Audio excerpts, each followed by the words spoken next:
Today we've got a BYD Shark owner that's done roughly 30,000 kilometers on his Shark, and he's owned it for roughly a year. We're going to be talking to him about the towing, the fuel consumption, and a lot more. So stay tuned.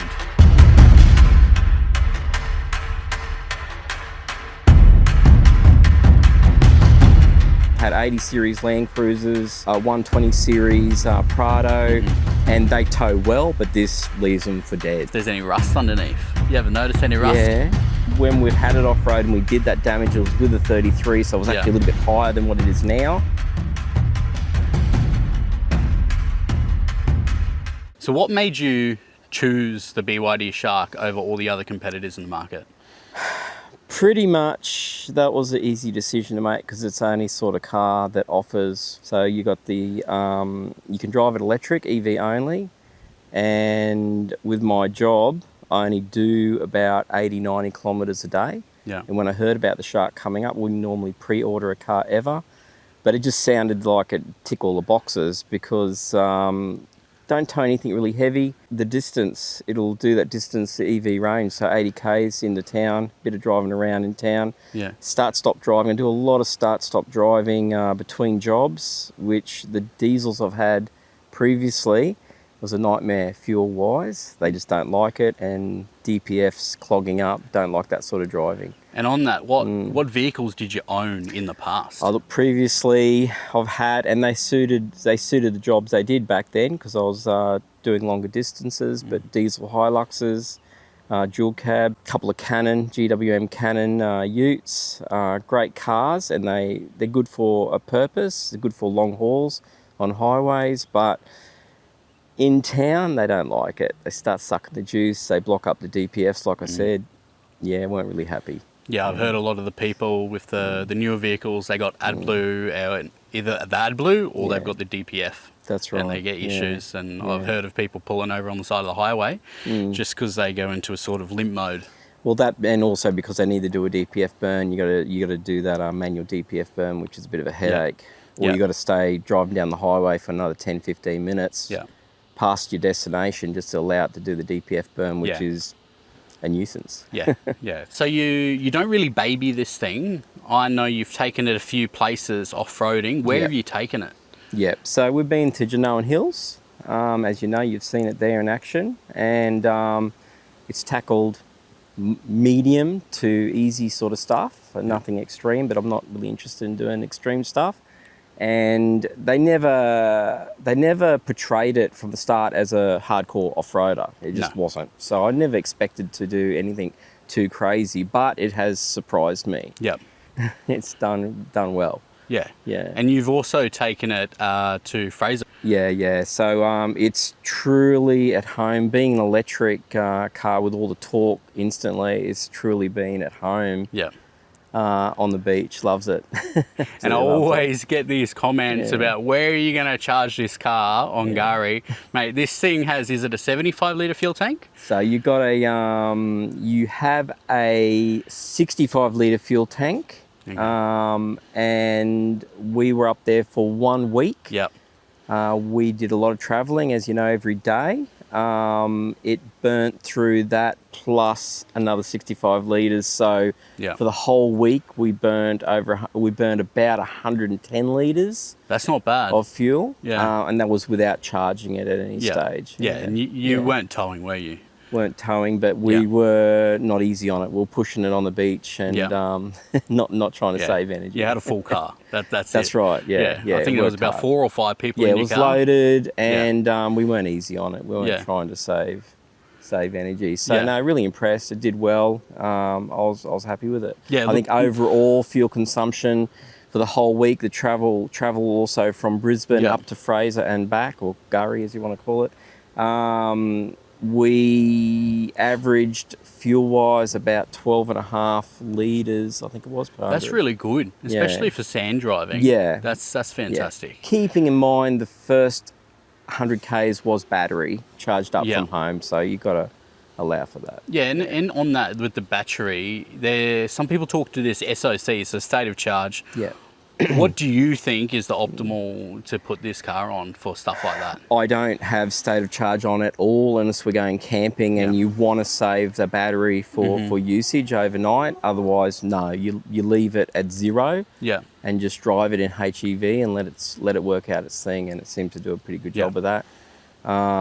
Tyre pressures are critical, and tyres I've found too when we run off-road tyres. Bigger tyres, economy goes out the window, but that's with any four-wheel drive. So that's another factor. So obviously. these are the road tyres that you've got on at the moment. What tyres do you have for off-roading? So we've got Kenda, 33-inch Kenda RTs. So more extreme tyre, and it really needs that because it doesn't have diff locks. It doesn't have low range. It's only using traction control to get where it needs to go. So you've got to give it its best chance.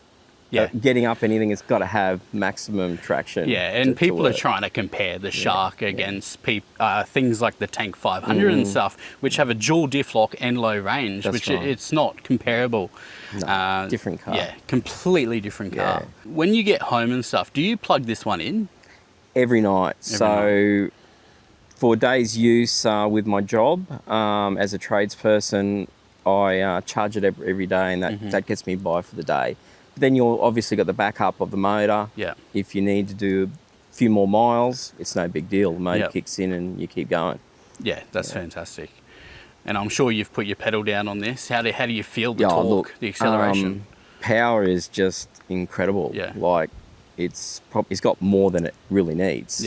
And I think that's a bit of a byproduct of the design of it to be used for off-road. It needed that extra power to work off-road because of the limiting factors of not having dual range, diff locks and so on.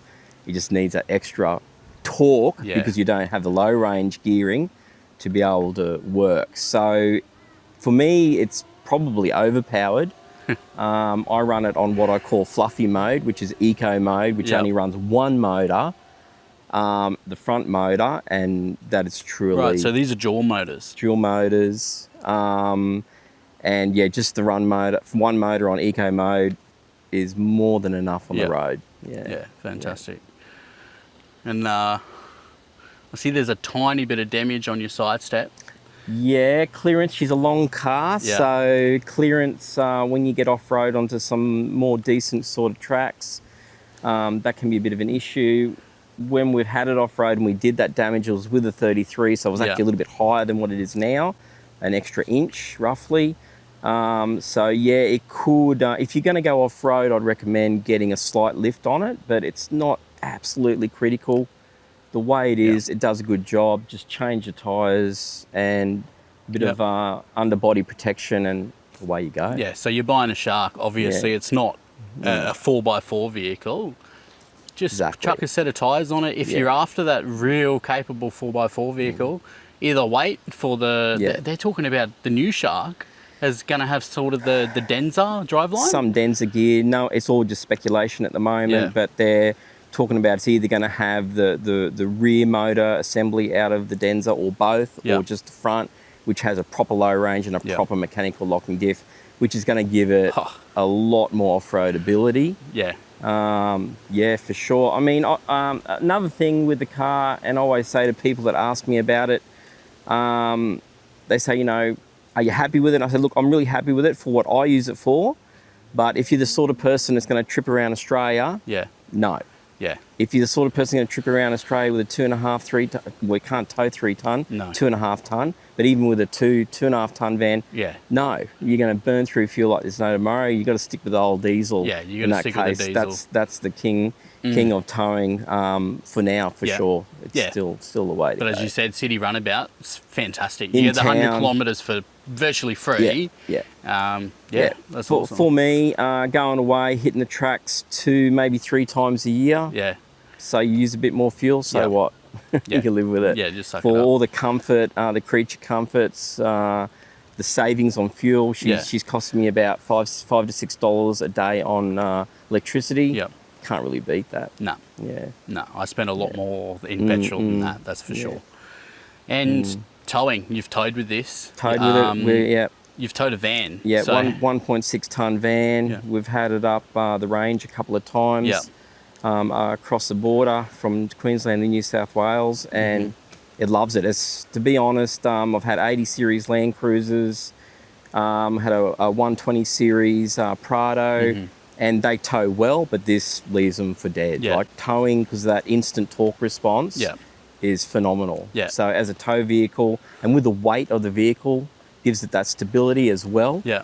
The Caravan doesn't move it around at all on the highway. Absolutely dream Yeah, to it's just tow planted. with. It just Beautiful. knows it wants to be there. Yeah. Yeah, and you've even towed up the range, and there was a diesel I saw in the left-hand lane, a Ram. Yeah, big And it Ram. was struggling to pull its haul up the range, and you just overtook him like it was nothing. Yeah. I understand it was a 1.5 ton Caravan, but still, like, it just blew it away. It's got loads of power for towing. Yeah, it's not Plenty. bad. When you were towing, what was the fuel consumption like when you were towing? Okay, when I was towing, it was pushing up around the 16, 17 litres per 100, which for me is about where I was with previous vehicles, petrol vehicles and diesel vehicles, towing about roughly the same weight. Yeah, that's It was pretty kinda acceptable. Similar, yeah, so I'm happy with that. Yeah, I just have seen other people talk about for towing with the Shark at its limits, it does like to chug. Yeah, definitely. I think once the battery's depleted, I think if you're running over 2 to a 2.5 ton van, from what I've heard, then she's going to start using a lot of fuel. Yeah. Depending on how you drive it as well. Yeah. It seems the sweet spot for it seems to be around the 80, 90k mark. Once you get above that, it's probably comes to aerodynamics too, because it's shaped like a brick. It's not as happy. It starts sucking juice. Just starts to pull it. Yeah. And I saw when we went up the range, you took a little note of what your SOC was at. Yeah. And then we went down the range on the other side, and you pretty much said that it regened nearly everything it used in electricity. Nearly, yeah. Not quite, but I think we pulled back about 7% battery.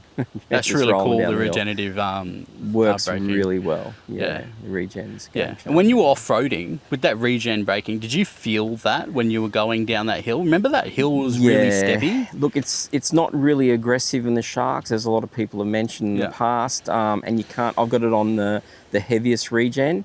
Yeah. It's not really aggressive, but you got to keep in mind whenever you're touching the brakes, you're just increasing the regen. You can see that on the readout on the dash, with the amount of regen going back into it. So a lot of time you're touching the brakes, you feel like you're using the friction brakes, but in actual fact, it's all regen still. 30,000 Ks, and you can run your fingernail across the front disc.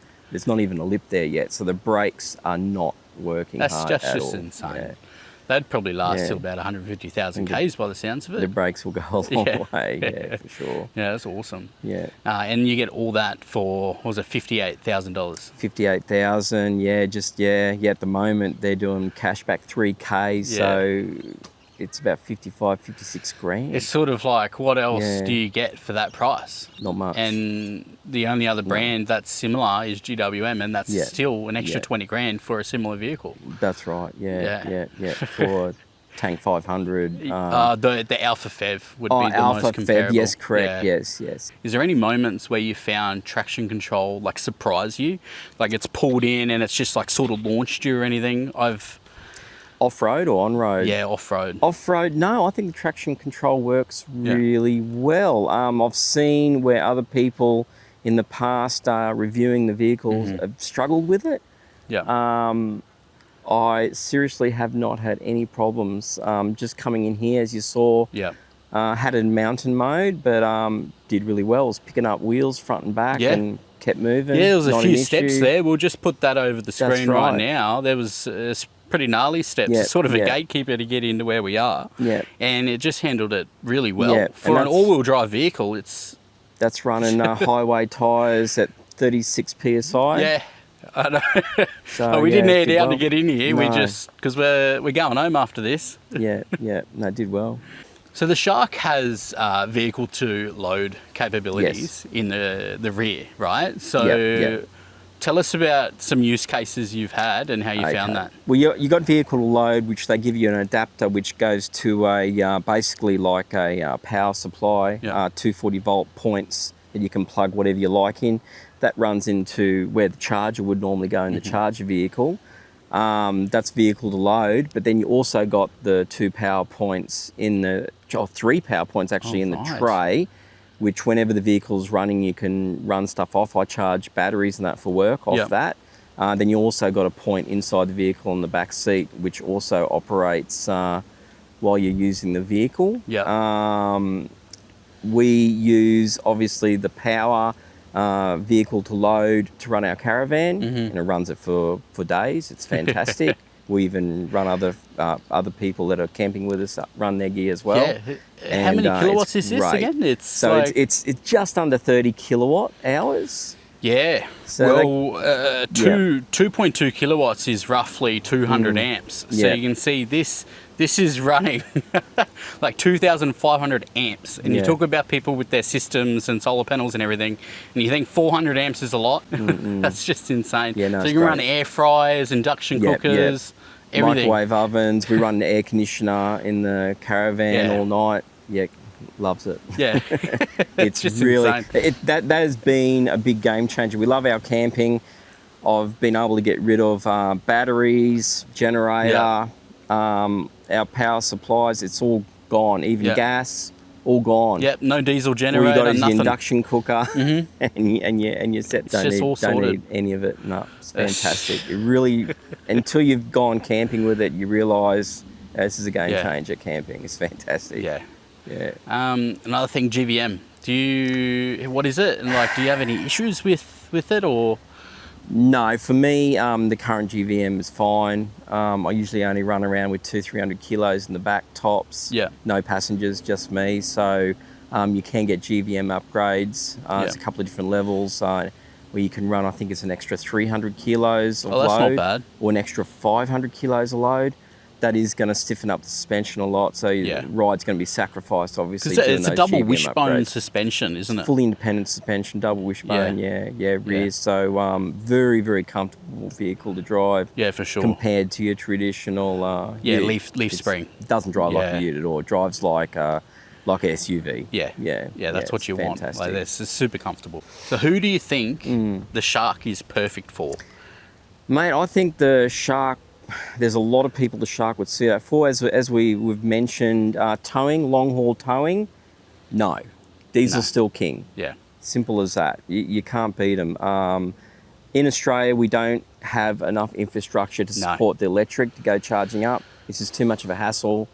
It's just not a thing. And it's super expensive to charge at different bays. Yeah. Other than your own home. That's right. Yeah. And quick question, how much did it cost to install the charger at your premises? To install the charger at home, I went for a 32 amp charger, which is as big as you can go on single phase in a residence.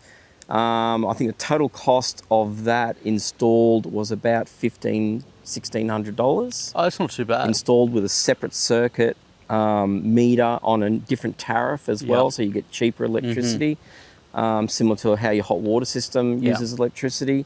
And that's 7 kilowatt charging. So 5 hours, and when it's down to 25%, it takes to 100% in 5 hours. And I'm pretty sure a lot of electricity mobs, they will give you sort of a cheaper rate between certain hours. Can you set the time on the app for BYD that it will pull? You can set it in the car when you want it to charge, when you don't want it to charge. Some of the chargers are smart as well. You can also set them to only on the charger. Charge the car when you want it to. That's really cool. So you can save heaps of money that way as well. That's right. Then you've got your app on your phone, the BYD app, which monitors the charging. You can see if it's done or not. It sends you notifications, let you know that it is charging, and sends you a notification when it's completed charging. Yeah. Some negatives, mate. Have you got any? What's the worst thing you found about the Shark?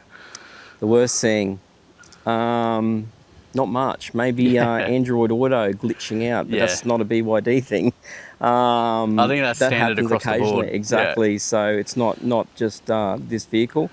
Look, I love it. I really couldn't pick anything out. 12 months, it's never had any issues. You wouldn't change the car? No, I love it. No buyer's remorse? It does the job absolutely perfect. After having this option to drive EV only, it'd be pretty tough to go back to an old Rattler. I tell you. It's an unusual experience. Like the comfort, it's so quiet, so smooth. It doesn't have that thing where you can put the V8 sounds in the car? No, I don't want it. I love the sound of a V8, but I wouldn't have it. Yeah. No, look, it's great. Handling wise too, and something that I've never really heard many people touch on. For a 2.7 kg vehicle, the handling, stopping power, acceleration is crazy. It's got a lot of power. But the handling is phenomenal. Yeah. It sits so flat. It's got a real low center of gravity. It doesn't roll around corners like a traditional Hilux Ute or D-Max does. Yeah. You'll take a corner, it's more like a sedan or SUV. It literally probably even stays better than a planted. lot of SUVs in actual fact because of that low center of gravity with the battery. It's got a perfect 50-50 weight bias front to rear. Steering feels really nice. It really handles incredibly. When you look at it, you don't expect to get that sort of handling out of it. It's quite amazing. I know there's some coolant lines and stuff underneath the car. Would you recommend people to get this bash plate for it if they're going to do some off-roading? Absolutely. Look, that's one weak point that another YouTuber discovered early on when they first started running it off-road. Yeah. They pinched some coolant lines that are cooling for the battery. Yep. That are not in the ideal spot over a chassis, slung under a chassis rail. And it's not the best broke location. That coolant wasn't very good. Yeah, so you can get a guards for that and protect it. And that'd be the first thing I buy if I bought this car, and I know I was going to take it off road. That's it. Yeah, because that could ruin your whole trip. Yeah, I think that probably not full underbody protection, but replace the factory stuff is pretty good. Yeah. The protection on the battery is really good, that you don't have to touch it there. Yeah. But the front end, it's wise to go 3 The protection has multiple layers on the battery. It's got like a foam layer, metal, and then another metal layer. It's quite thick. It does. It has a lot of protection there. Yeah, I'm and not it's fully concerned sealed. about the battery. People are always like, hey, you can't drive that through water. It's going to bloody short out. That's not a thing anymore. That was early days when Tesla was first putting cars out there, and they had issues. Just with their vehicles, they had water ingress into the batteries, and it was a problem. But they solved it, and I think everyone else since hasn't been an issue. I feel like BYD is leap years ahead, having their own battery manufacturing facilities. That's right. That's insane. They're vertically integrated companies, so pretty much everything in the car has been made in-house. Yeah. Including the battery, that's right. Yeah, and some other people have pulled this car apart and they've found it's over-engineered. Over-engineered, yeah, totally. Which you never hear about. Paranoia, I think, from BYD with the battery making their first off-roader. Which is fair enough. You want to protect that battery. Yeah. Most definitely. Well, I'll have to check your car a little bit later. I'll put some footage over now. If there's any rust underneath. You ever notice any rust? Yeah. On the bash plate on the front. Yeah, that's bound to happen, mate. A little bit on the exhaust, but that's about it. Yeah, if it gets scraped up, it's going to get rust on it. It's like under my car. It's the same. You just No, I've checked underneath. There's nothing untowards. Yeah. It seems to be holding up well so far. Yeah. And like we've had it on the beach. It's had plenty of salt through it. Was it just once you've been on the beach, or was have you been to Bribey or anything? Only the once. Yeah, only the once. Yeah, for the whole week. That was a while ago now. now. Yeah, so it was. You would know if there's any problems happening. Yep. Yeah. Back in September. Now it's February. Now. Wow. The only thing I didn't really like was they put the air intake in the guard. In the guard here, like the Rangers. And the Rangers are known to having issues with water getting in. Yeah, it's been pretty common over the years, so a lot of manufacturers have done that from inside the guard. At least get it higher. Yeah. But under the engine bay, there's not too much more room to put things, so... There's a bit of room there. Bit of room? There's a bit of room. It's only a little motor. Big car. Oh, this one's the 1.5, 1.5. right? Yeah. And the Denza sporting the 2 litre. Yeah. Which probably wouldn't be much bigger anyway in size to look at it. Yeah. No way. Yeah, thanks for watching, guys. Hope you all got a lot out of that. If you have any other questions in relation to the Shark, drop it down in the comments below. If you enjoyed this one, check out some of our 4-wheel drive content. Cheers, legends.